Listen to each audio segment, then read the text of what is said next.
महाभारत दौर में वो कौन से दो योद्धा थे जिन्होंने सबसे लंबा जीवन जिया? इसमें श्री कृष्ण शामिल नहीं हैं।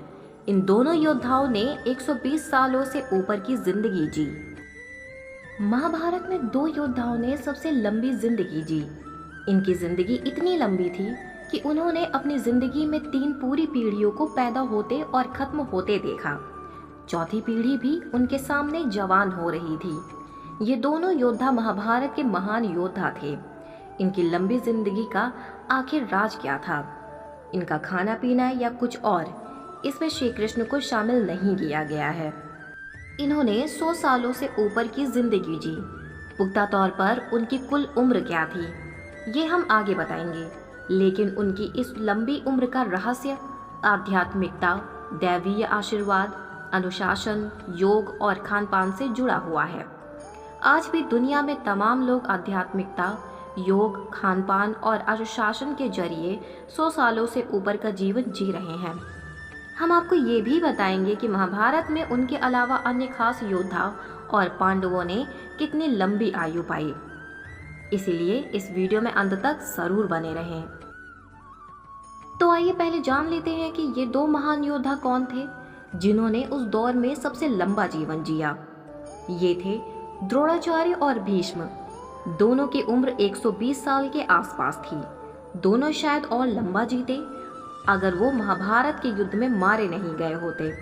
हालांकि भीष्म को तो इच्छा मृत्यु का वरदान मिला था, लिहाजा उन्होंने महाभारत के युद्ध में बुरी तरह घायल होने के बाद लड़ाई खत्म होने के करीब 20 दिन बाद प्राण त्यागे।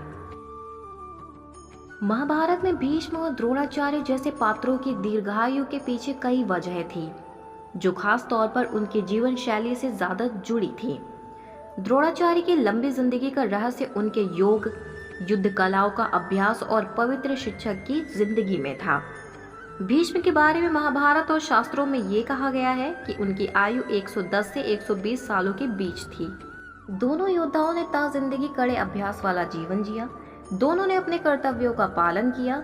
उनका जीवन कड़ी अनुशासित जीवन शैली वाला था।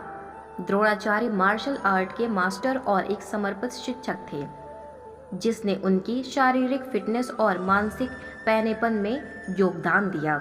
उनके जीवन में भी संतुलित पोषण शामिल था। भीष्म की तपस्वी जीवन शैली ने भी वर्षों तक उनके स्वास्थ्य को बनाए रखने में महत्वपूर्ण भूमिका निभाई। इस युग में आहार संबंधी आदतों पर भी काफी जोर दिया जाता था। आहार प्रथाएं प्राकृतिक और पौष्टिक खाद्य पदार्थों पर जोर देने वाली थी। इनके बारे में माना जाता था कि वे स्वास्थ्य और दीर्घायु को बढ़ावा देती हैं। भीष्म की आजीवन ब्रह्मचार्य की भी प्रतिज्ञा की हुई थी। दोनों ही रोजाना के जीवन में आध्यात्मिक अभ्यास करते थे, जो उनके शरीर को निरोग रखता था। महाभारत युग को अक्सर ऐसे युग के रूप में माना जाता है जहां लोग कम प्रदूषण, स्वस्थ रहने की स्थिति और मानसिक और शारीरिक अनुशासन पर जोर देने के कारण लंबा जीवन जी सकते थे। ये कहा जाता है कि उस समय के लोग 100 साल की उम्र में भी उतने ही स्वस्थ हो सकते थे जितने आज 70 साल के लोग हैं।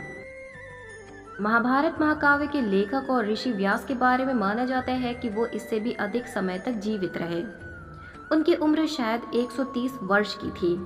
व्यास की माँ भी सत्यवती थी और पिता ऋषि पाराशर थे। उनके जन्म की एक अलग कहानी है।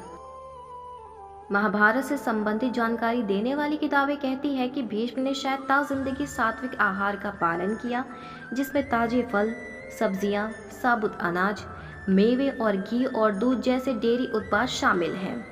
प्राचीन ग्रंथों में आहार में संयम के सिद्धांतों पर जोर दिया गया था। भीष्म ने संयम से भोजन करने का अभ्यास किया होगा, अधिक खाने से परहेज किया होगा, जो स्वास्थ्य को बनाए रखने और ज़्यादा खाने से जुड़ी बीमारियों को रोकने के मामलों में अहम माना जाता है। भीष्म अनुष्ठान के अलावा खान पान में मांस के सेवन के पक्ष में नहीं थे। क्या आप जानते हैं कि महाभारत के दूसरे प्रमुख योद्धाओं और पांडवों की उम्र कितनी थी? महाभारत के पांडवों की उम्र का सटीक वर्णन कहीं उपलब्ध नहीं है, लेकिन विभिन्न स्रोतों और घटनाओं के आधार पर इसका अनुमान लगाया जा सकता है। युधिष्ठिर पांडवों में सबसे बड़े थे।